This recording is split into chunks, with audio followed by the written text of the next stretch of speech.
So diving in, I found the movie to be really funny, but for as funny as it is, it feels so distinctly American and like embedded in this fast food culture, Midwestern thing. How do you see the film as a reflection on contemporary America? Yeah, I think in a funny way, there we just made it very true to our own lived experience.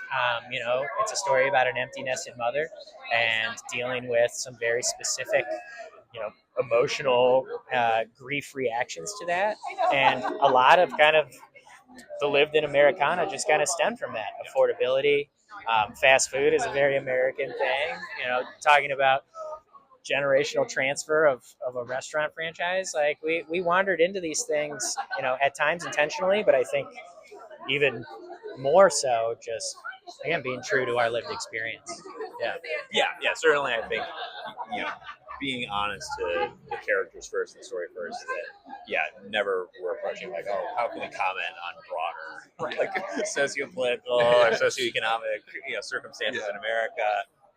It's how do you tell an engaging story and just a story and be true to that. Yeah, reflection of your own experiences. I want to talk about the negotiation scene in the beginning of the film because that scene is phenomenal. Shooting, framing, acting, everything. I just absolutely love that scene. Can you talk to me a little bit about like how that went, because that's such a critical scene to set up the rest of the film?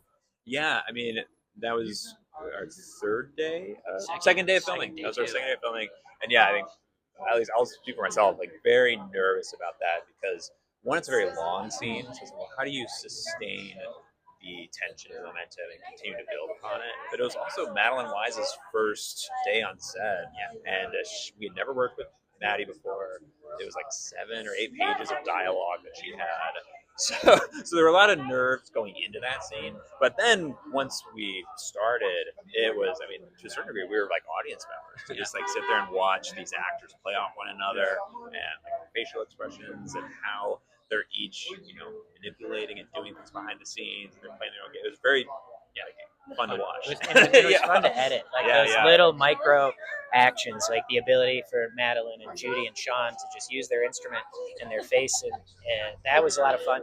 And then, although it started to rain, so when we flipped around on coverage, it started pouring rain. So, quick little tidbit for fans is that behind Madeline Wise playing Blake Jr. II, there's this big cheeseburger poster that our production designer Chris Bellman, our set decorator Ellie Langshaw had such insight to be like, you're gonna want posters on standby, because sure enough it's pouring rain behind that window, and so to match coverage it was a combination of practical and post effects to make it work. So the team saw our vision, saw a huge storm cloud, and then saw a way. That's so cool.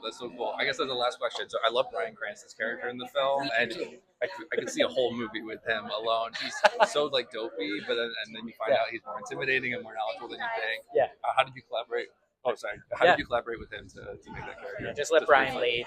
Yeah, I mean, Bryan came with a lot of really great ideas and a very clear vision for the character. He really wanted to lean into the fact that Dave is presents himself as aloof to start, and he wanted to embrace that part of the character because he loved how it then turns. And then it's like, oh wait, this guy actually is like observant, and he is picking up on what's going on. There's more to him meets the eye. So Peter Falk from Columbo. Yeah. Was a bit of that. But yeah, Bryan. Is Bryan? Yeah, He's was a genius. Bryan. Yeah,